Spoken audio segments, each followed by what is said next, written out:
Hello there. Tonight I'm going to ask you to forget everything you think you know about the glory of Rome. Because beneath the polished marble of the Senate, behind the blood-soaked sands of the Colosseum, and beneath the echoing chants of Hail Caesar, lay a world governed by laws so bizarre, so terrifying, that they make modern rules feel like bedtime stories. This isn't the Rome of schoolbooks and museum plaques. This is the Rome where a man could kill his child with the stroke of a hand and be praised for it, where wearing the wrong color fabric could mean a public execution, where law didn't just dictate behavior, it decided who was human and who was disposable. Rome, the so-called cradle of Western civilization, also birthed some of the most absurd, draconian, and outright unhinged laws ever written. This was a society obsessed with control, with power, with order. And it wasn't afraid to legislate madness to maintain its empire. These weren't hidden edicts. These were publicly proclaimed, celebrated, enforced with ruthless precision. And they weren't mere curiosities from the dusty corners of the past. They were the blood and bone foundation of one of the greatest empires the world has ever known. So settle in. This is going to get uncomfortable. Because today, we're pulling back the curtain on the madness written in marble. These are 10 insane Roman laws that actually existed, and once you know them, you'll never look at civilization the same way again. If you enjoy tonight's story, I'd really appreciate it if you could give it a like, subscribe, or maybe comment on where you are listening from. So whether you are getting ready to settle down for the night, looking for a distraction from work or study, or maybe just looking to relax for a while, you found the right place. Quiet the noise of the modern world. Sit back, relax, and we will begin our journey. Law number 1.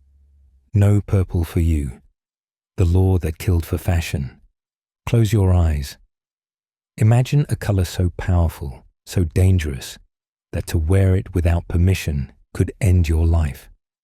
Not because it poisoned your skin or made you a target for thieves, but because the Roman Empire, an iron-fisted machine of law and dominance, decided that a specific shade of purple belonged to the emperor and the emperor alone.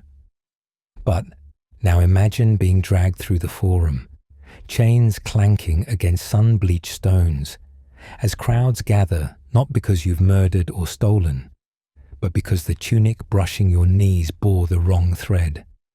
Royal purple, imperial purple, Tyrian purple, the color of death, if you weren't born to rule. Yes, this is real. In ancient Rome, color wasn't fashion, it was law. And purple was sacred, not spiritually sacred, politically sacred, economically sacred, symbolically sacred, so sacred that wearing it as a common citizen, even in the smallest accent, could be interpreted as treason. Let that sink in.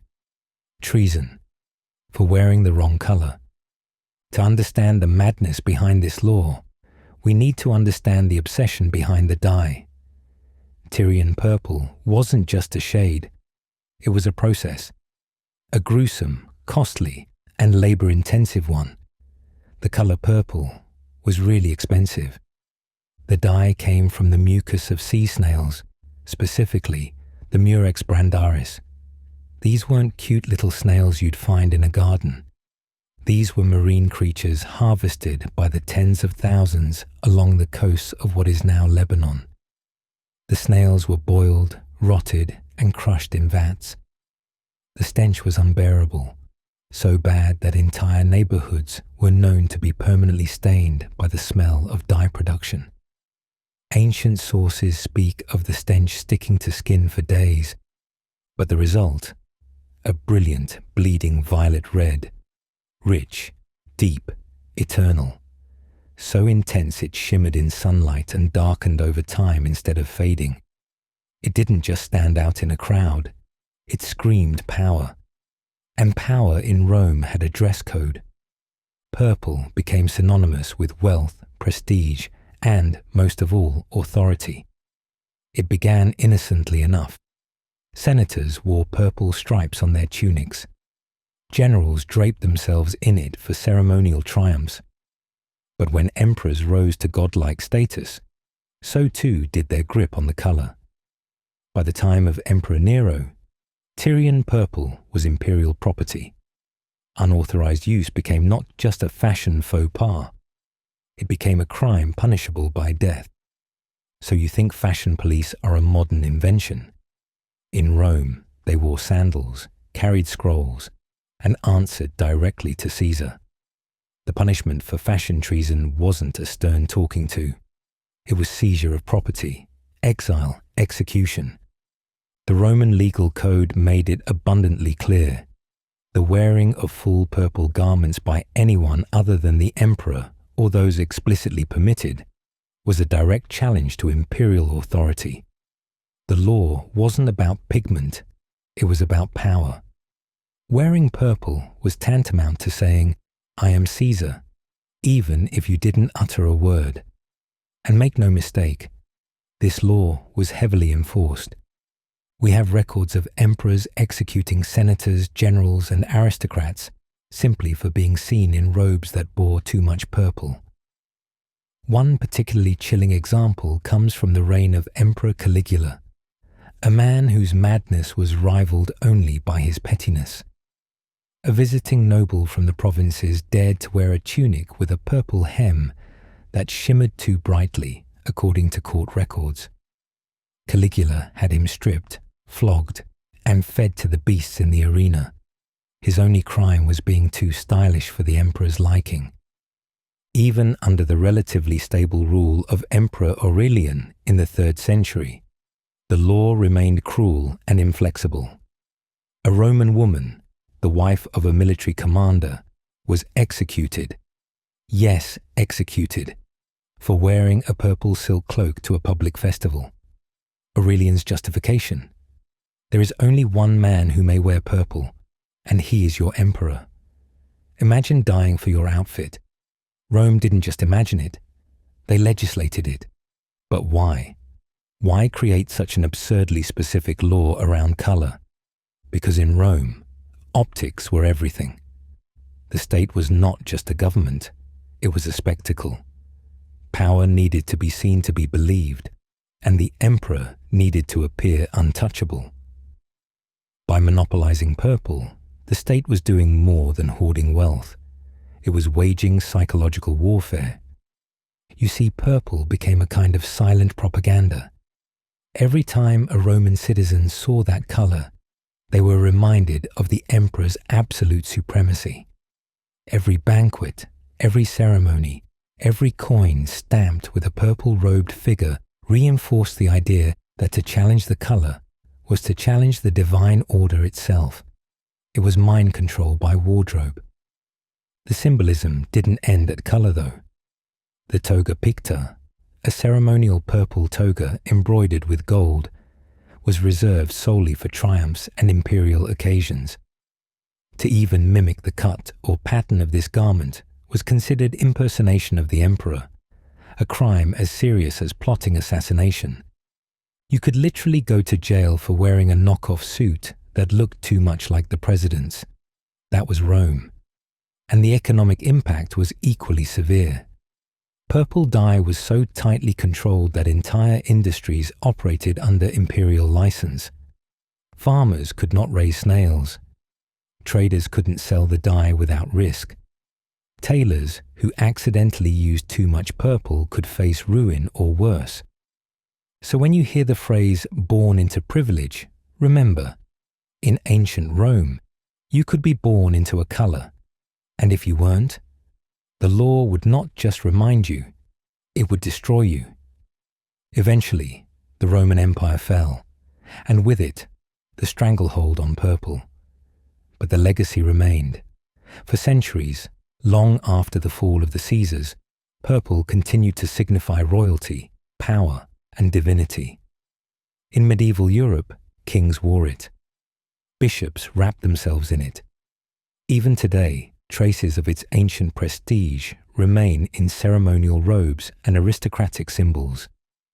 Yet behind every thread of purple is a trail of blood, executions, edicts, exiles, a pigment that killed, a law that ruled hearts and minds through fear, fashion, and the false promise of greatness. So the next time you see someone in a deep violet blazer, know this: 2,000 years ago, that outfit might have gotten them tortured, tried, and fed to the lions. Because in Rome, style wasn't just dangerous, it was lethal. Law number 2. The silent mourner. Rome's war on women's grief. Grief should be sacred, untouchable. A raw human truth that transcends class, status, gender, or law. But in ancient Rome, even mourning could be criminal. Imagine this: your husband has just died. We are assuming you aren't happy about it. The body lies on a slab, wrapped in linen, face pale with death. The air is thick with the scent of incense and the unbearable weight of finality. You want to cry. You want to scream. You want to tear your clothes, collapse to your knees, and wail until your lungs give out.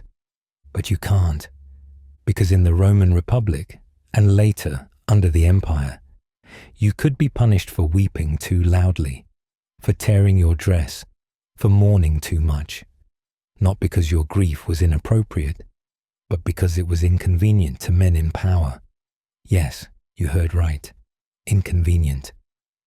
In the early centuries of Rome, women played a crucial role in funerals, not just as mourners, but as professional lamenters.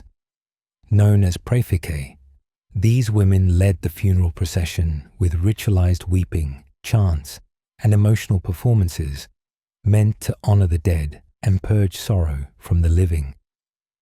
But as Rome grew more militarized, more authoritarian, and more obsessed with stoicism and control, these emotional displays became targets for suppression.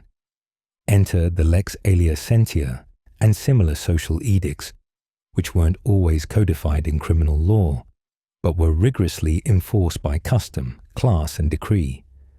Under these laws, excessive mourning was banned. Not discouraged, banned. The rules were insidious in their detail. Women were forbidden from tearing their hair, scratching their faces, or screaming during public funerals. The display of grief had to be measured, controlled, silent. But why? Because the Roman elite believed public displays of female sorrow were unmanly, too passionate, too Greek. In a society that glorified virtues, masculine virtue and cold-blooded discipline, open grief, especially from women, was seen as weakness, a threat to Roman order. It didn't start with legal codes, it started with culture. Roman writers, philosophers, and politicians openly mocked women for weeping. Cicero, the great orator, once chastised a grieving mother for crying like a barbarian at her son's funeral. Seneca the Younger, writing after his own son's death, proudly declared that he had shed no tears and urged his wife to do the same. Stoicism wasn't just a philosophy, it was a political weapon. But the real hammer came down during the Augustan regime. Augustus, ever the moral engineer, passed sweeping reforms aimed at reshaping Roman virtue. One of these, Lex Julia de Maritandis Ordinibus, was designed to enforce modesty and dignity in all things, including mourning. Women who wept publicly at funerals were seen as undermining the image of Roman strength. And what do you do with something that undermines Rome? You silence it. Funeral processions were censored. Praeficae were limited or banned. Hired mourners were deemed vulgar and effeminate. In some cases, a widow who cried too loudly could be fined, or worse, ostracized by her community. Imagine being told that crying for your dead husband or child was illegal, that collapsing in grief made you unpatriotic. that mourning was an act of political subversion. In Rome, it was. Make no mistake, this wasn't a war on mourning. It was a war on women's mourning. Men were permitted to grieve, but only in a tightly choreographed fashion. They could deliver eulogies, wear dark togas, and receive state honors. Their sorrow was sanitized, intellectualized, and scripted. Women, however, were expected to remain shadows, quiet, dry-eyed, invisible. And if they dared to resist, they were labeled hysterical, dishonorable, disgraceful. It wasn't just about social order. It was about ownership. Roman women were always under the control of a man, father, husband, or guardian. Their voices didn't belong to them, and neither did their pain. Mourning, in its purest form, is a declaration of love and loss. A woman screaming in the street for her dead son was not just expressing pain. She was proclaiming that her emotions mattered, that her son mattered, that her voice mattered, and that to Rome was a problem. The consequences weren't just psychological, they were cultural. By banning public mourning, Rome wasn't just silencing grief, it was erasing ritual. Funeral processions became colder, less intimate, less human. Where once there was song, poetry, and public remembrance, there was now silence, conformity, stiff-legged parades of marble-faced mourners. The state dictated not just how you lived, but how you grieved for the dead. And what of the women who disobeyed? Many were quietly punished through exclusion from temple rites, social banishment, or loss of property. Others disappeared from the historical record entirely, because when you silence someone in life, you often silence them in death as well. But not every woman obeyed. In the shadows of Roman society, grief continued to speak, softly, defiantly. Some women carved their sorrow into stone. We have surviving epitaphs on tombs written not by husbands, but by mothers, sisters, and daughters, etched in trembling Latin. To my son, stolen from me by fate, my voice was silenced, but my soul wept forever. Some continued to mourn in secret, late at night, in quiet shrines, in darkened rooms far from the eyes of the magistrates. They refused to forget. They refused to be forgotten, because grief, no matter how violently suppressed, always finds a voice. In the end, the Roman ban on female mourning wasn't about etiquette. It was about fear. The empire could tolerate war, plague, famine, even rebellion. But raw emotion, a mother's scream, a widow's wail, that was dangerous, because it reminded people of what they'd lost. It disrupted the illusion of order. It brought human frailty into a world obsessed with power. And so, they wrote laws against it. They censored the very sound of suffering. But the irony, Rome itself, that iron colossus of laws and armies, would one day fall, not with a scream, but with a whisper, just like the women they tried so hard to silence. Law number 3, Patria Potestas, when Roman fathers played God. Picture this: a father stands over his newborn child. The baby is only minutes old, blood still fresh, eyes squinting at the first blurry shapes of a terrifying world. He doesn't cry. Not yet. He waits. Because in ancient Rome, his fate rests not in divine hands, not in the stars, not in the gods, but in the judgment of the man standing above him. If the father lifts the child into his arms, the baby lives, becomes part of the family, is given a name, a future. But if the father turns his back, if he says nothing, does nothing, the child is discarded, abandoned on a hillside, drowned in a river, left to die in silence. No one will question it. No one will punish it. Because under Roman law, that father has done nothing wrong. He was exercising his right, his sacred legal power. They called it patria potestas, the absolute authority of the Roman father over his household. And when we say absolute, we mean it in the most chilling and final sense imaginable. In the Roman household, the paterfamilias, the eldest living male, was more than a father. He was a sovereign, a monarch, a priest, a judge. His word was law, his wrath final. No child, wife, or slave in his domus could defy him, ever. But what set this Roman tradition apart from any other patriarchal system was the horrifying extent of its legality. Patria potestas gave a father the right to kill his children, for any reason, sell them into slavery, disown them publicly, beat or imprison them at will, and decide whether a newborn lived or died. This wasn't a fringe policy. It was the bedrock of Roman family law, stretching from the founding of the Republic to the crumbling of the empire, and no one, not the Senate, not the emperor, not even the gods, could overturn it. Let's begin with the most barbaric use of this power, the right to kill a newborn. In Rome, birth was only the beginning. A child wasn't legally a person until the father acknowledged it.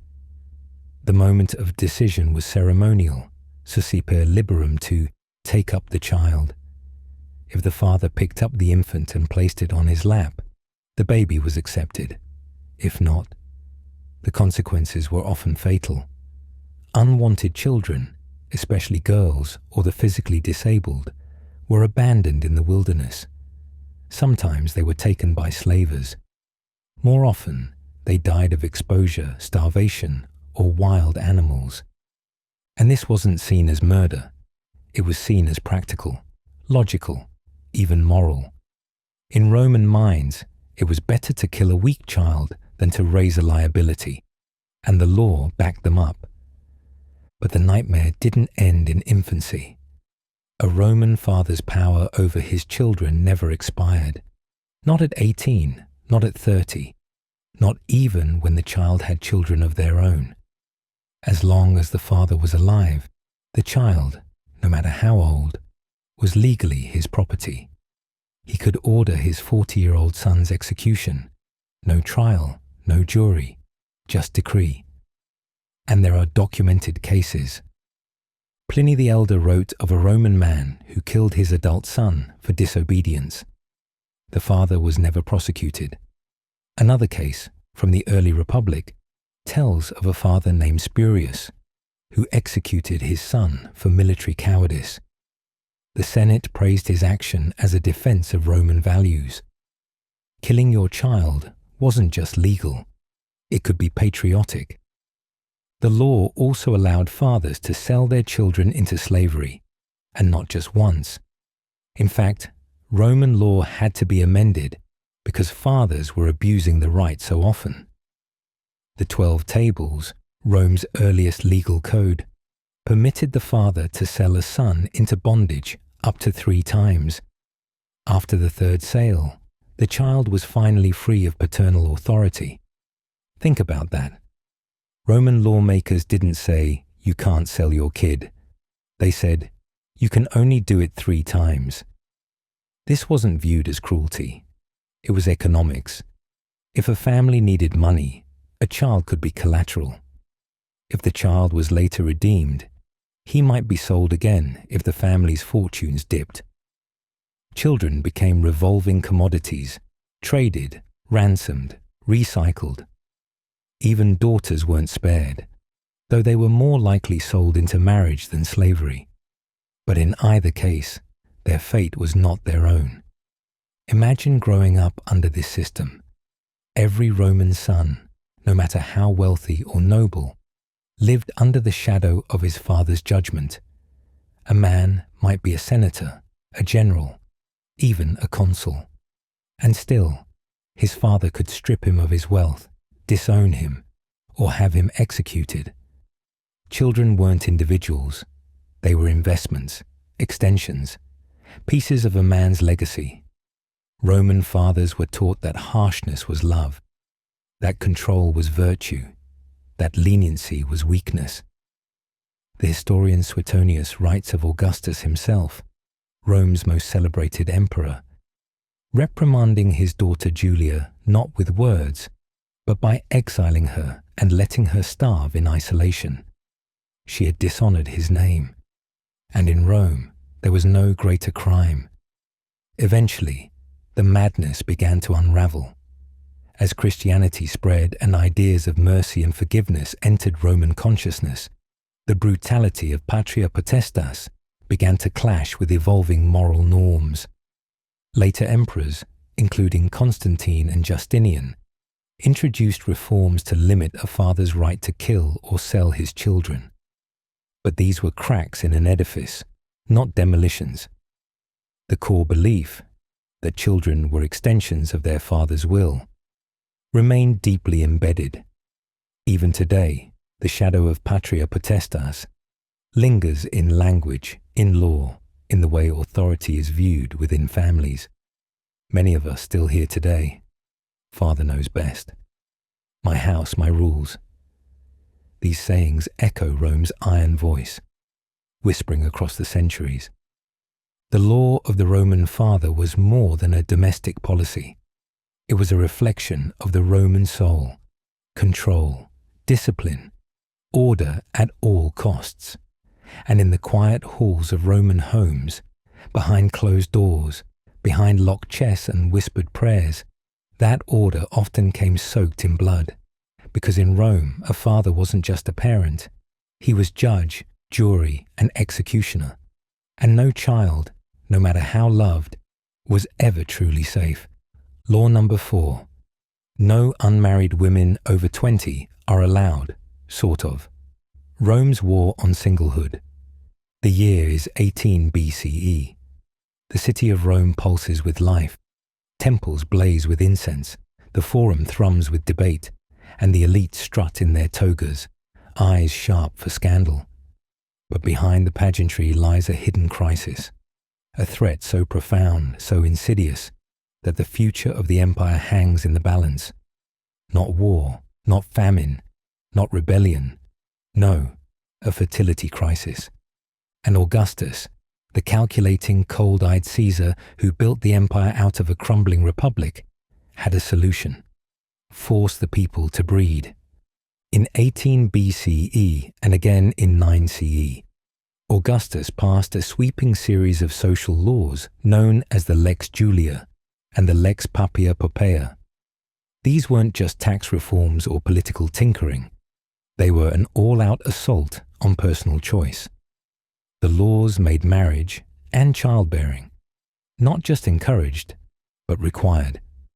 Here's how it worked. Men between 25 and 60 and women between 20 and 50 were expected to marry. Those who failed to do so faced severe penalties. If you were unmarried past those ages, you were forbidden from receiving inheritances or legacies in wills. If you were married but had no children, you received only half of what was willed to you. On top of that, if you were widowed, you had just 2 years to remarry. Divorcees, 1 year. Failed to remarry in time, faced the same legal punishments as someone who'd never married at all. It was less a moral suggestion and more a national policy of forced population growth. In short, Rome fined you for being single, so you had better hurry up and mingle. Let's be clear. Augustus wasn't worried about your love life. He was worried about birth rates. Rome was at war constantly. Soldiers died by the thousands. Plague, poor sanitation, infanticide, all took their toll. And the patrician class, the elite bloodlines Augustus trusted to govern the empire, was shrinking fast. So he crafted a solution. If people won't reproduce voluntarily, we'll make it illegal not to. Simple. And this law wasn't a quiet whisper buried in legal scrolls. It was enforced. Publicly. Brutally. Men known as celebs, confirmed bachelors, were targeted by censors. They were denied political offices, removed from Senate roles, mocked in public speeches, Women, too, bore the brunt. A woman over 20 who refused to marry or remarry after widowhood was labelled a calebs, a lonely word and a dangerous one. Without a husband, she couldn't inherit property, couldn't make certain legal decisions, and was often shunned by her own family. The message was clear. Love is optional. Marriage is mandatory. Rome didn't just want you married, it wanted you pregnant. The laws offered generous rewards to those who complied. 3 or more children. You gained legal privileges as a ius trium liberorum recipient. Women with 3 children, or 4 if freeborn, were freed from male guardianship, an enormous step toward autonomy. Men with children were preferred for promotions in the military and civil service. It was a carrot and stick system, dressed up in the language of morality. The real aim? Repopulation. Rome needed bodies. Augustus made sure the law turned every Roman citizen into a womb with a deadline. But what happens when you turn love into law? You get surveillance, gossip, betrayal, blackmail. The Lex Julia created a system where everyone was watching everyone else. Who was married? Who was single? Who was childless? Spies and informants were everywhere, especially in elite circles where inheritance was involved. A cousin might report a wealthy aunt as unmarried just to block her from receiving a fortune. But Augustus didn't stop at weddings. He took it a step further, with laws targeting adultery. Under the new reforms, extramarital sex was not just immoral, it was criminal. Husbands were required to report their wives if they committed adultery. Fathers could kill adulterous daughters and their lovers, no trial necessary. Women caught in adultery were exiled, stripped of dowry, and publicly disgraced. And Augustus enforced this law even on his own family. His daughter Julia, a notorious party girl by Roman standards, was accused of multiple affairs. Instead of protecting her, Augustus exiled her to a barren island for the rest of her life. He sacrificed his own blood to maintain the illusion of virtue. The law created a bizarre paradox. In some ways, the Lex Julia empowered women, but only if they submitted to its rules. A woman who bore 3 or more children gained freedom from her male guardian, tutela mulierum, a legal status that normally shackled Roman women for life. That meant if a woman wanted any semblance of legal independence, she had to become a mother first. No children, no freedom. Marriage, pregnancy, and motherhood became the only socially acceptable and legally recognized paths to female autonomy. Love didn't matter. Consent didn't matter. Your ability to be a mother was your passport. Like all oppressive systems, the Lex Julia was enforced most harshly against the powerless. Elite women sometimes found ways around the rules. Marriages of convenience, secret abortions, sham adoptions. The wealthy always had tools the poor did not. And men, while bachelors were shamed and sidelined, they were rarely punished as severely as women. Rome's double standards bled into every scroll. A single man might be seen as a philosophical rebel, a new Cato.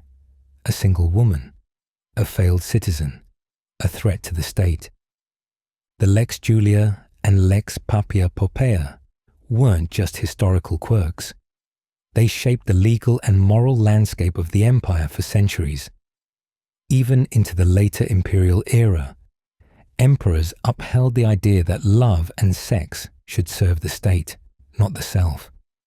The goal was never happiness. It was compliance. Today we romanticize Roman weddings, the laurel crowns, the music, the vows spoken before the household gods. But beneath the ceremony was fear. Fear of fines, fear of exile, fear of aging alone and being punished for it, fear that your most intimate decisions weren't really yours to make. Rome didn't care about your love story. Rome wanted your babies, and if it had to legislate your heart to get them, so be it. Because in the eyes of the law, you weren't a person. You were a potential parent to a child of Rome, nothing more. Law number 5. Gladiators couldn't be left-handed. Rome versus nature. The crowd roars. Dust swirls beneath your sandals. Somewhere above, the emperor watches from his marble throne. Your opponent steps forward, sword glinting, eyes sharp. You grip your weapon tighter, adjust your stance, flex your shoulder. And the crowd gasps. Not because you're weak, not because you're afraid, but because you just raised your left hand. In that instant, in front of 50,000 screaming Romans, you become something unholy. Not because you've broken a rule of combat, but because you've broken a rule of nature according to Rome. To be left-handed in ancient Rome was to be born under suspicion. Lucky me, I'm left-handed. The very word sinister, Latin for left, entered our vocabulary with the full weight of Roman superstition behind it. Left meant unlucky, deviant, cursed. A violation of symmetry, of order, of divine alignment. Roman augurs, priests who interpreted the will of the gods through birds and signs, considered omens appearing on the left side as deeply inauspicious. The gods, they believed, favored the right. The left was chaotic, unpredictable, dangerous, and in a society obsessed with control, that made left-handedness a threat. In the gladiatorial schools, ludi, every aspect of a man's training was regulated. Gladiators were investments, property, products meant to die in the most profitable way possible. So when a new recruit arrived and displayed a left-handed stance, trainers acted quickly. The left side wasn't nurtured, it was corrected. In most ludi, left-handedness was systematically trained out of fighters. Recruits were bound at the left wrist, beaten for favoring the wrong hand, forced to mimic right-handed movements until the body forgot its own instincts. Why? Because the arena, like everything in Rome, was choreographed. Gladiator matches weren't random brawls. They were ritualized violence, staged contests with defined moves, audience expectations, and state propaganda baked into the blood. A left-handed fighter, he broke the rhythm, defied the system, made fights messy. That couldn't be allowed. It wasn't just superstition, it was practicality. Left-handed gladiators were rare, and therefore unpredictable. Most opponents trained exclusively against right-handed styles. They drilled parries, footwork, and counters designed for symmetrical battles. A lefty turned that on its head. He struck from the wrong angle, guarded with the wrong arm, created chaos. And in a game where predictability meant profit, that was bad business. The Roman audience liked spectacle, but not surprise. They wanted the good guy to win. They wanted the blows to land where expected. They wanted the choreography to feel real, even when it wasn't. Left-handedness ruined the illusion.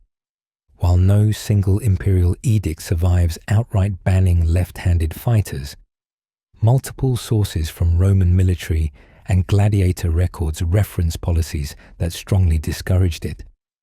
In military training manuals, like Vegetius de Re Militari, instructions were clearly written for right-hand use. Left-handed recruits were to be corrected. The same protocols were mirrored in gladiatorial camps.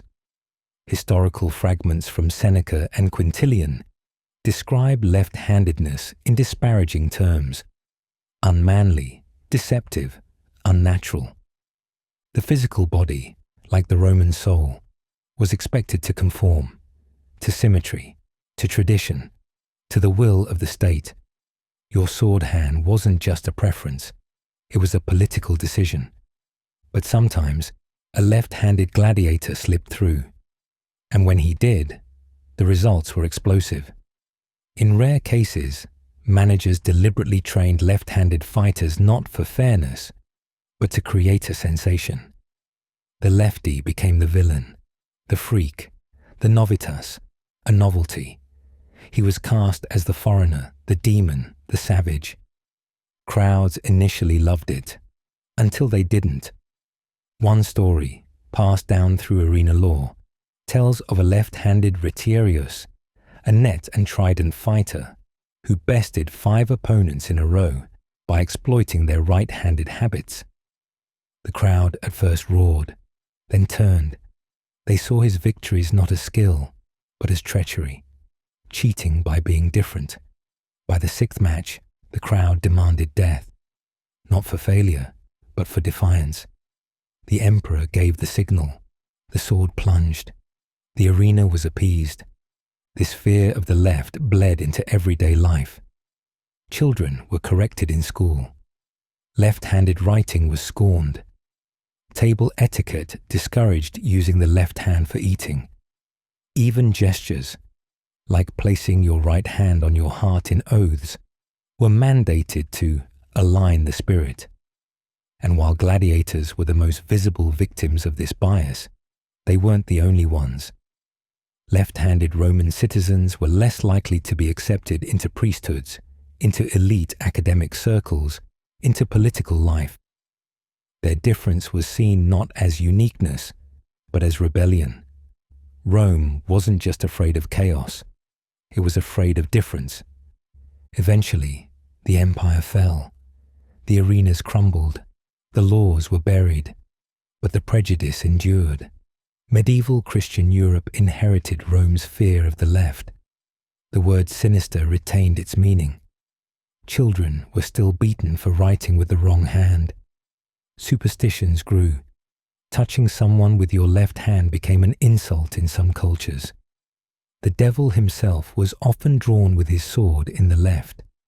And even now, in the 21st century, scissors are designed for right hands, and I know it. Desks, tools, machines. Bias lives on in the bones of design. A ghost of Roman order still whispering, the right is good, the left is wrong. Because in a world ruled by symmetry and control, the worst thing you could be was not evil, but different. Law number 6. 6 no weddings in May or early June. Ghosts, gods, and the marriage ban. You're in love. Deeply, hopelessly in love. Your families have blessed the union. The villa is adorned with garlands. The bride has donned her flame-coloured veil. The auspices, omens taken from the flight of birds, are favourable. But the priest says no. Not because you're too young. Not because your dowry is insufficient, but because the calendar reads May 12th. And that, in Rome, means your love is cursed. To us, May and June are the months of flowers, sunshine, and weddings. But to ancient Romans, they were a time of death. Specifically, May was the month of the Lemuria, a festival of the restless dead. For several days in May, usually the 9th, 11th, and 13th, Romans performed grim midnight rituals to appease malevolent spirits, or lemurs. These weren't gentle ghosts. They were the souls of the unburied, the vengeful, the wronged. It was believed they roamed freely during Lemuria, seeking retribution among the living. So why, Romans reasoned, would you ever risk beginning a new life, a marriage, at the very moment the dead were most powerful? It would be like trying to build a nursery in the middle of a haunted battlefield. May was off limits, and by association, early June, the time of mourning and post-festival purification, was considered tainted too. No surviving edict from the 12 Tables or Augustus's reforms explicitly bans weddings in May. But that's the thing. It didn't have to be a law. Roman religious tradition carried the weight of legislation. The pontifices, Rome's priestly class, maintained sacred calendars, dies fasti, and dies nefasti that determined which days were suitable for public actions like lawsuits, Senate meetings, and yes, weddings. Marriage ceremonies had to be held on dies fasti, days deemed ritually clean. During Lemuria and its lingering aftermath, the calendar was full of dies nefasti, dirty days, days claimed by the dead. Holding a wedding then wasn't just bad luck, it was sacrilegious. You didn't just risk a rocky marriage, you risked offending the gods, and there was no way you could find someone to marry you. Roman weddings were deeply symbolic affairs, and each ritual was designed to invite life and fertility into the union. The bride wore a bright orange flammeum, symbolizing flame and warmth. She touched sacred objects, bread, fire, water, to invoke abundance. The ceremony ended with the dextrarum iunctio, the joining of right hands under the gaze of Juno, goddess of marriage. Now imagine performing that sacred dance while the city was exorcising spirits. During Lemuria, Roman fathers would walk barefoot through their homes at midnight, tossing black beans over their shoulders, chanting, "With these beans I redeem me and mine." Any sound during the ritual was forbidden. Even a dog barking could invite a ghost to stay. Now picture that same house, 2 days later, hosting a wedding. To the Roman mind, that wasn't romantic. It was inviting possession. So why not just wait until mid-June? Because even June had a catch. The early part of June was devoted to Juno Moneta, Juno as the warner, the guardian, the cold-eyed protector of Rome. Her domain wasn't love.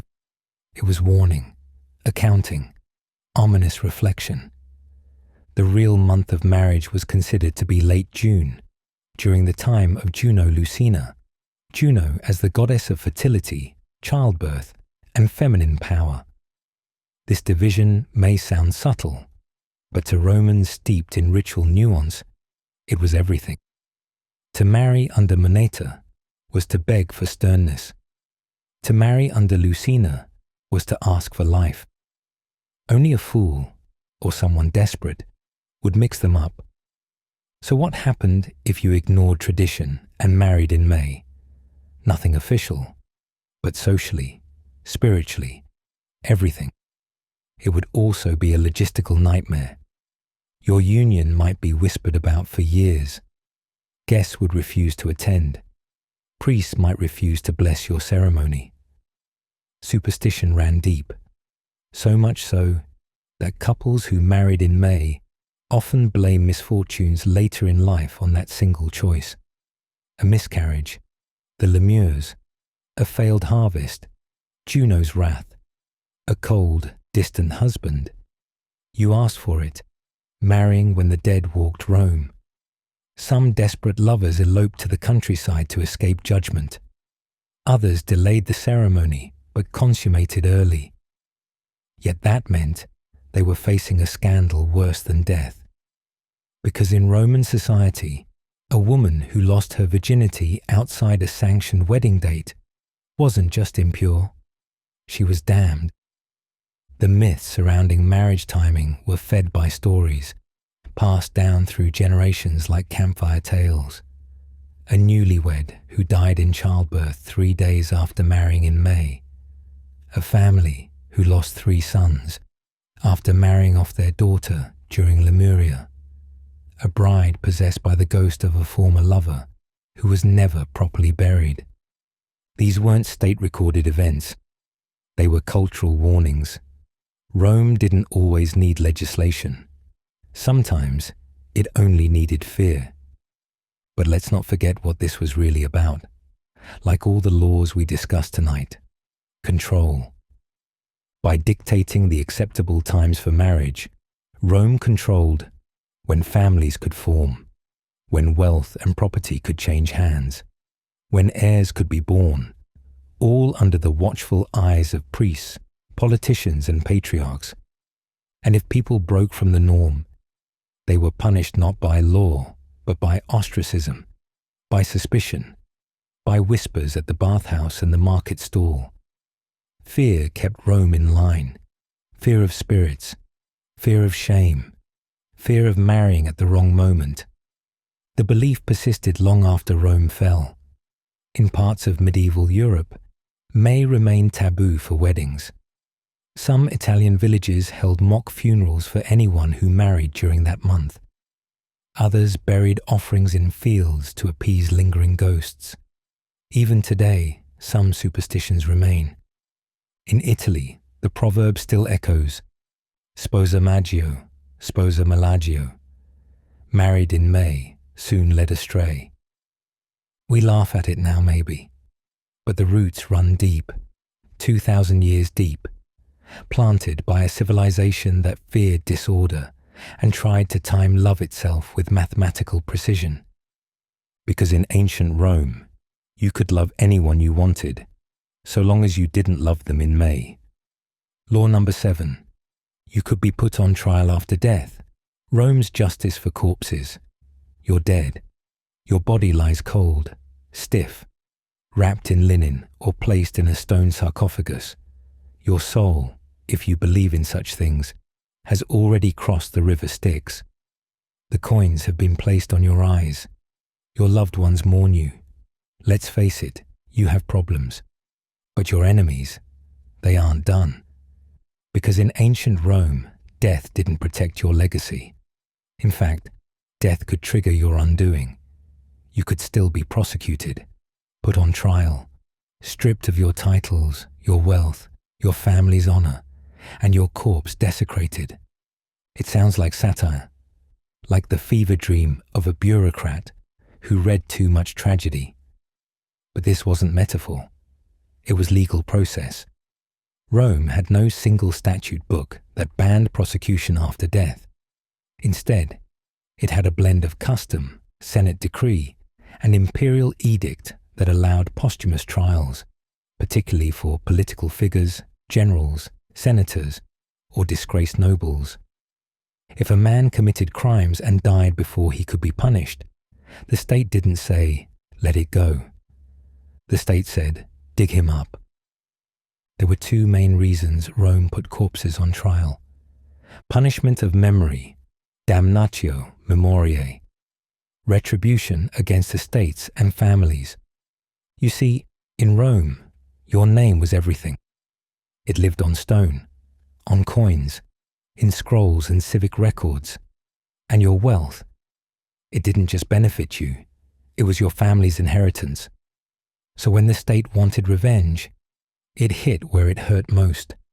Your legacy, your descendants, your image. It wasn't enough to let a traitor die. Rome had to erase him. If you were convicted posthumously, the worst punishment was damnatio memoriae, the official condemnation of your memory. And it was brutal. Your statues were smashed, your name chiseled out of monuments. In public records, your achievements were erased or rewritten. In some cases, your face was scratched off coins.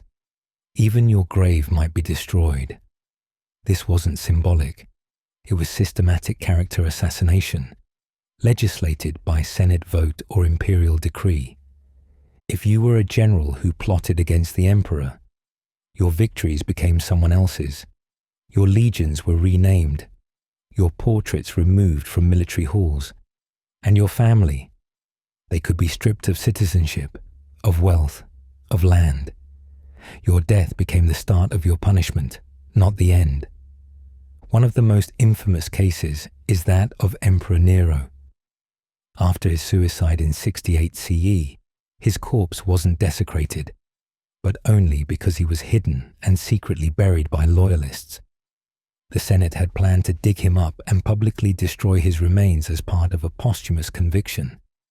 In other cases, like under Emperor Septimius Severus, enemies of the regime were exhumed and burned in public squares, their ashes scattered, their tombs desecrated.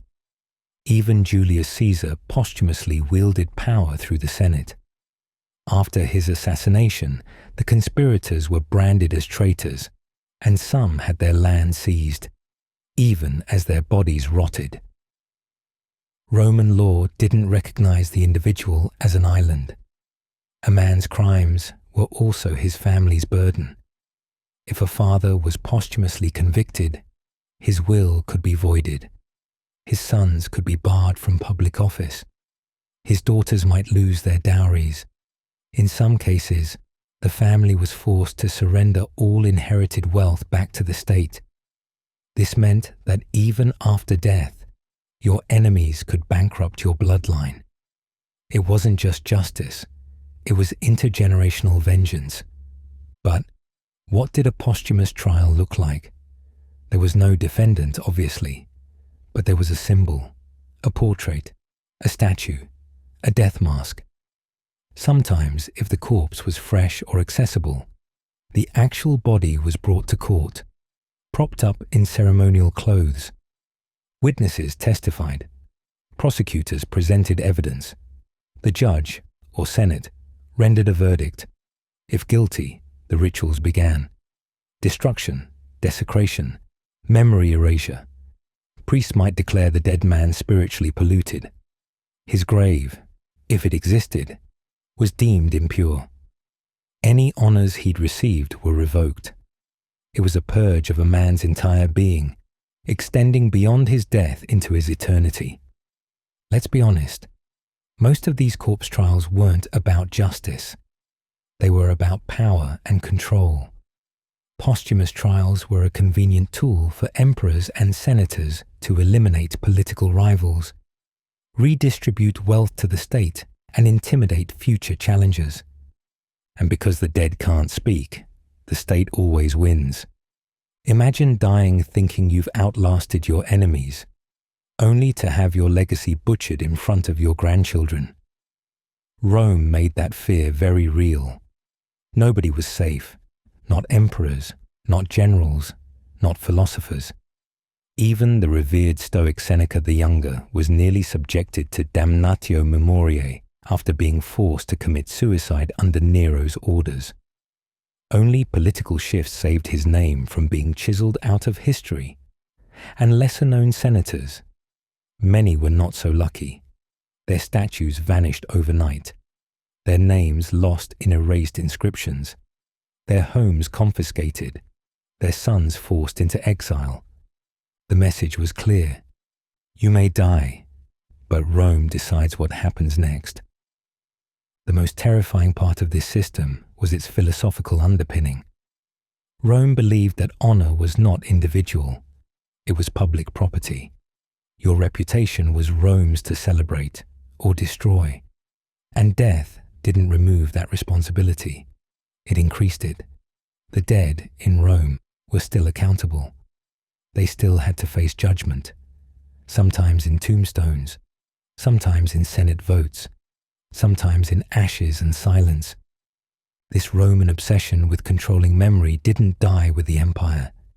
It echoed through medieval damnations of heretics, through Victorian grave-robbing laws, through modern cancel culture, where dead authors and politicians are re-evaluated and condemned centuries after their deaths. We still debate the legacies of the long dead, still strike names from buildings, still pull down statues. The Roman idea lives on, that memory can be punished, and the dead are not beyond the reach of power. So imagine your greatest enemy, sitting in a Senate chamber, your face carved in marble behind them. They raise their hand, they vote guilty. And with that single word, everything you built, everything you hoped would outlive you, is smashed, your name chiseled into silence. Because in Rome, justice didn't die with you, it only just began. Law number 8. You could be exiled for writing a bad poem, Rome's war on words. It starts with a verse, a line scribbled in haste. Maybe it's clever, maybe it's crude, maybe it's a satire, a love letter, or a joke about a public figure you thought no one would notice. But someone does notice. And now, the guards are at your door. Your books are seized. Your name is whispered in the Senate. You're dragged through the courts, not for murder, theft, or treason, but because your poem dared to flirt with something sacred or scandalous or simply unapproved. Before you know it, you're on a ship, bound for a rocky, windswept island on the fringes of the empire, all for a poem. In ancient Rome, poetry was more than entertainment. It was politics, philosophy, and power, wrapped in meter and metaphor. Words had weight. A single poem could immortalize a general, destroy a reputation, or hint at dangerous truths no one else dared speak aloud. That's what made it dangerous. And that's why Rome, especially under the emperors, made it punishable. No example is more infamous than Publius Ovidius Naso, better known as Ovid. Ovid was a rock star. His poetry was scandalous, witty, and wildly popular among Rome's elite. His Ars Amatoria, the art of love, was a how-to manual for seduction. It taught men how to win over women, and women how to manipulate men. It treated love as a game, marriage as a farce, and sexual conquest as sport. Rome devoured it, until Augustus got involved. In 8 CE, Ovid was suddenly, mysteriously exiled by imperial decree. No trial, no defense. He was sent to Tomis, a frigid outpost on the Black Sea, modern-day Romania. His crime? He said it himself. Carmen et error, a poem and a mistake. We'll never know what the mistake was.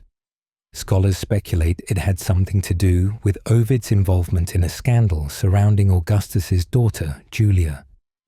Others believe the poem itself, the Ars Amatoria, offended Augustus's sweeping morality reforms. Whatever the truth, one thing is certain.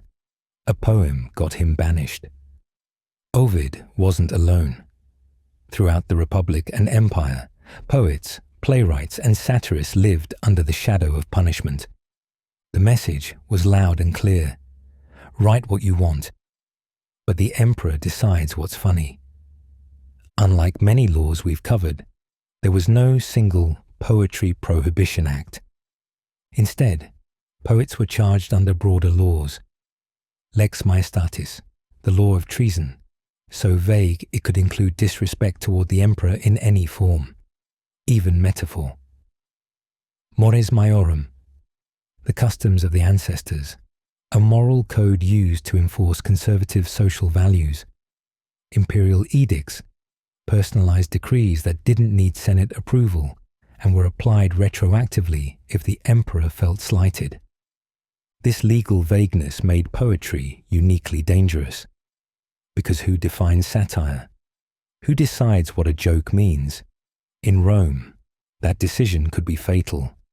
It wasn't just about punishment. It was about control. Fear of censorship made artists censor themselves. Writers inserted coded language, double meanings, and ambiguous allusions to skirt punishment. Entire genres emerged, especially satire and elegy, that relied on irony to survive. One wrong metaphor, one misunderstood allegory, and the penalty could be exile or death. And unlike modern societies where books might be banned or burned, Rome did something more insidious. They erased the author. The Roman state didn't always destroy the text. They destroyed the person, banished them to forgotten provinces, revoked their citizenship, confiscated their estates, banned their name from public reading. This wasn't just about controlling a poem. It was about destroying a voice. And in a society where most literature was read aloud in salons, baths, and public readings, silencing the poet was far more effective than burning the scroll. Rome's war on poetry does, however, reveal something deeper. The empire feared imagination. It could tolerate conquest, rebellion, and scandal, so long as they were physical. But words had no armor, no borders. They could slip into ears unnoticed, spread ideas, raise doubts, stoke fires no sword could extinguish. So Rome legislated language. It did what every authoritarian regime eventually tries to do: make thinking illegal. Exiled to the edge of the world, Ovid never saw Rome again. He wrote desperately to be allowed home. In his Tristia, Sorrows, he pleaded with Augustus, "I am the poet of love, not of rebellion. I harmed no one but myself." But Rome doesn't forgive embarrassment. His name was cursed, his books banned from school curricula. His poetry survived only in private, read in whispers, hidden beneath state-approved scrolls. Ovid died in Thomas, cold, alone, forgotten by the city he once seduced with verse. His final poems weren't about love, they were about loss. Rome loved stories, but only the ones that obeyed. The poets who bent the truth into beauty walked a tightrope. A single word out of place could become a legal minefield. And when it happened, when a poem angered the wrong man, you weren't just cancelled, you were cast out, to live, to rot, to be erased, all for a rhyme.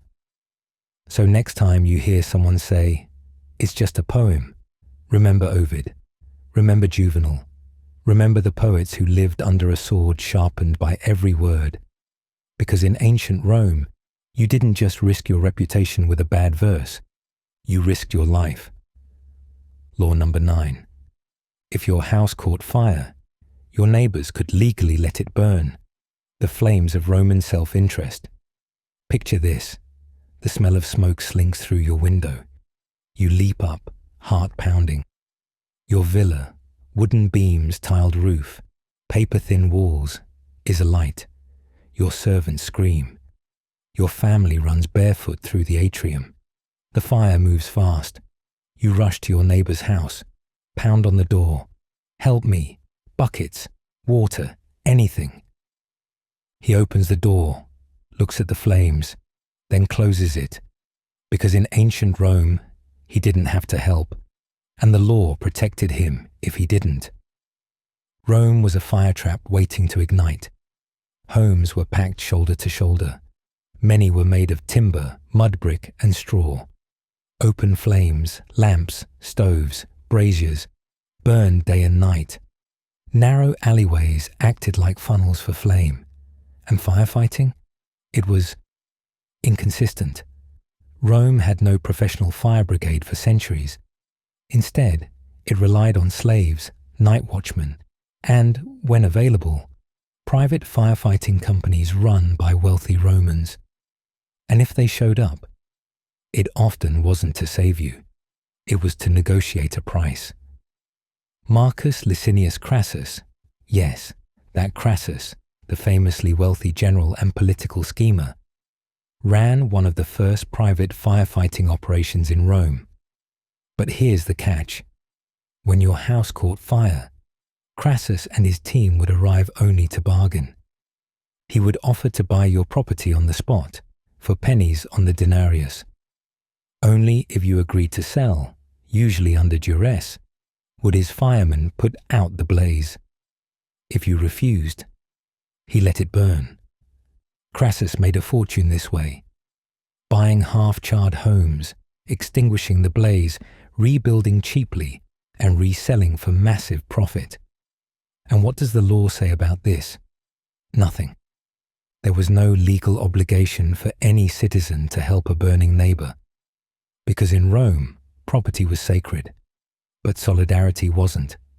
The Roman legal system was built on a mix of ius civile, civil law, ius gentium, law of nations, and mores maiorum, customs of the ancestors. And in this system, omission wasn't considered a crime.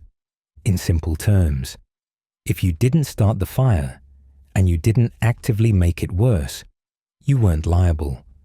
There was no concept of duty to rescue, as we might find in some modern legal codes. The idea that you should do something for your neighbor was a moral suggestion, not a legal requirement. Even Emperor Augustus's reforms didn't change this fundamental idea. And so neighbors, friends, even family could break out the popcorn, watch your home burn, and suffer no consequences.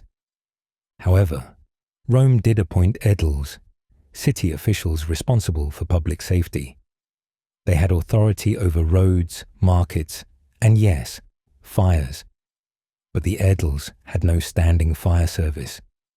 They could organize water lines, hire workers, and fine builders for using dangerous materials. But they weren't first responders. By the time they arrived, your insular apartment block could be a smoldering ruin. Rome's fire defense was reactive, piecemeal, politicized, and most of the time, too late. The Great Fire of Rome in 64 CEE is the most infamous example of the city's vulnerability and its apathy. Flames broke out in the commercial district and spread through the wooden shops of the Circus Maximus. For 9 days, the city burned. Over half of Rome was destroyed. Tens of thousands were left homeless. And Nero, the emperor, some sources say he watched it burn while singing and playing his lyre. Others say he took immediate action to help. But regardless, the damage was done. And what did the fire reveal? That even at the highest levels, Rome had no system for mandatory rescue. Rome had no fire insurance, no legal recourse for victims of negligence, no government disaster fund. In fact, many landlords saw fire as an opportunity. If an insula was destroyed, they could rebuild cheaper, with fewer tenants, and charge more for the new space. Poor tenants who lost everything. Tough luck. The law didn't require landlords to compensate them. Fires were so common that some wealthy Romans kept fireproof vaults in temples to store their valuables. Everyone knew the system was broken. No one had incentive to fix it. To Roman legal minds, this system made sense. Rome prized ownership. You were responsible for your own property, your own risks, your own survival. If your house burned and no one helped you, that was your misfortune, not their crime. Helping others was noble, but nobility wasn't enforceable. The famous Stoic philosopher Epictetus even argued that attachment to material goods was a weakness. If your house burned, you shouldn't mourn. You should be grateful for the chance to grow stronger. Try telling that to a man watching his home, possessions and family members burn. Later emperors did attempt reforms. Augustus created cohortes vigilum, a night watch or fire brigade manned by slaves. Nero imposed building codes, wider streets, use of fire-resistant materials. Trajan improved aqueduct access for firefighting. But the culture didn't change overnight. The concept of profiting from disaster remained baked into the urban economy. And the legal indifference? That lasted until Rome itself began to collapse. You'd think we've moved beyond this. But even now, in many countries, there's no legal duty to help someone in danger. Good Samaritan laws protect volunteers, but don't always require action. The idea that helping others should be enforced, that's still controversial, which means that in some ways, Rome's fire law wasn't just insane. It was a preview of modern legal debates. Who do we owe when it's not our fire? So picture your house burning in ancient Rome, the night sky orange, the screams loud, the heat unbearable. Your neighbors, they stand at their windows, silent, watching, not because they hate you, but because the law lets them. Because in Rome, sometimes the cruelest laws were the ones that did nothing at all. Law number 10. You could be executed for breaking a mirror in a temple. The price of shattered reflections. It's a warm afternoon in ancient Rome. You're inside a marble temple, cool, hushed, sacred. Maybe you're a priest, a worshipper, a servant tending to the altar. You move a little too quickly.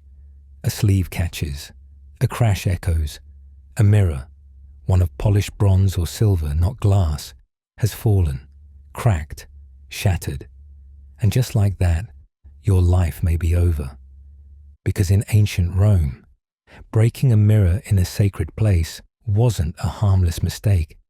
It was blasphemy, and depending on the god, the temple, and your social status, it could be punished with death. To modern minds, mirrors are vanity tools, but to Romans, especially in temples, they were portals.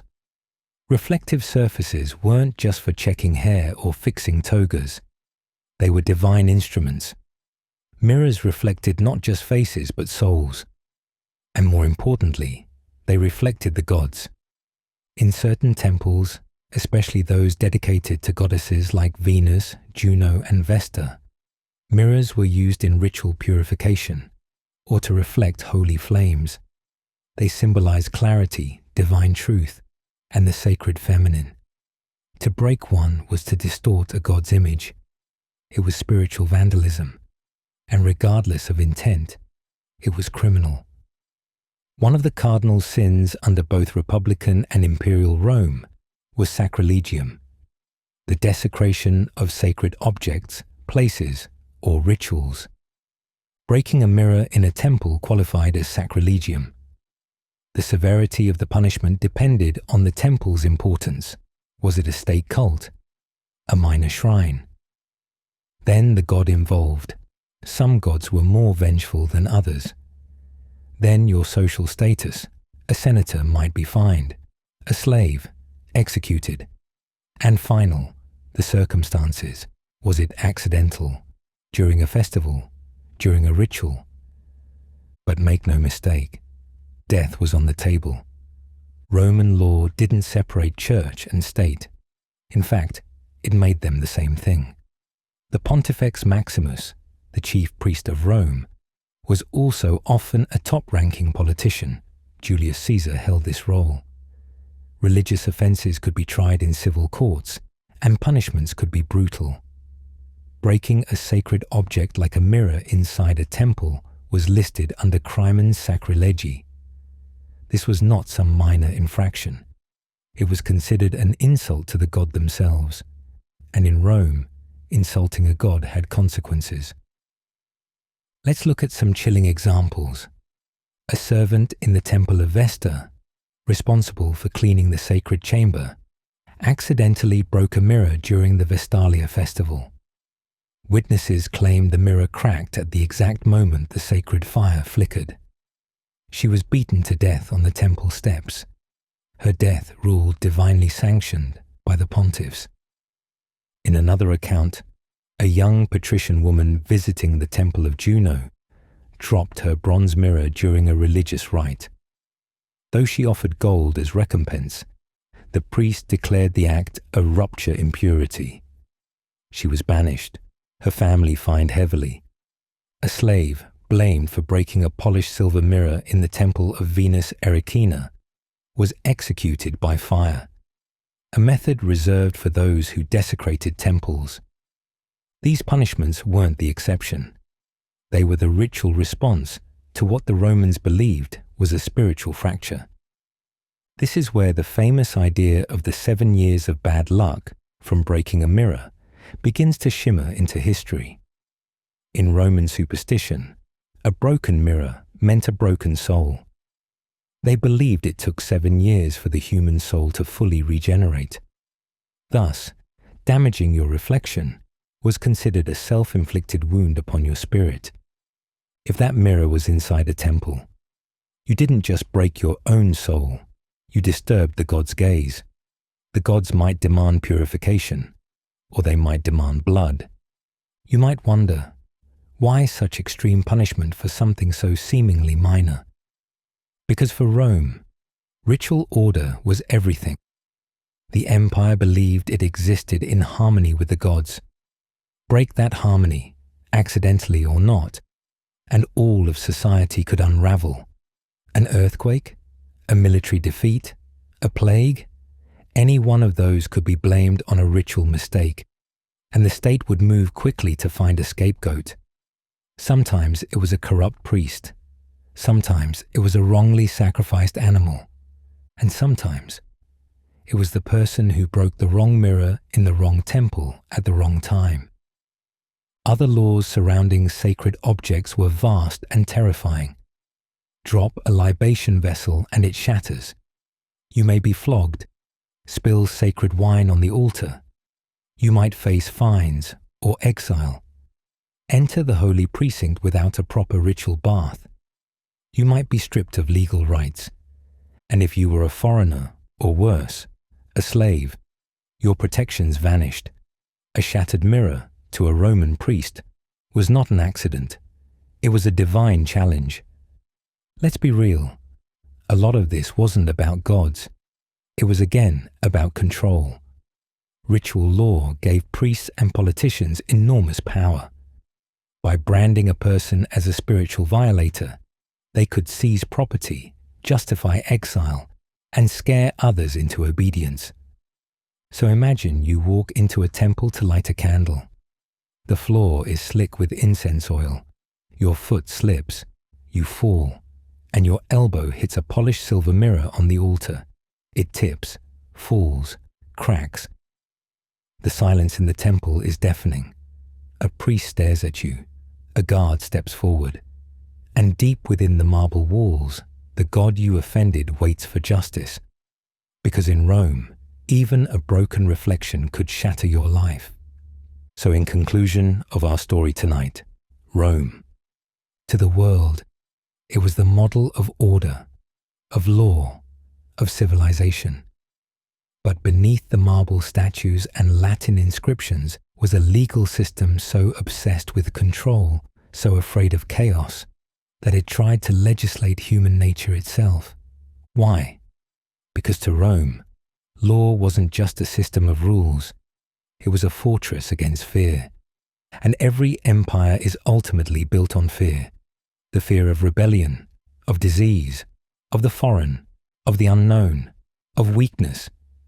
But Rome took that fear and carved it into stone, wrote it into law, codified it into rituals so precise that breaking a mirror at the wrong time could end your life, and writing a poem could end your freedom. And while some of these laws seem absurd now, maybe even comical, the truth is far darker.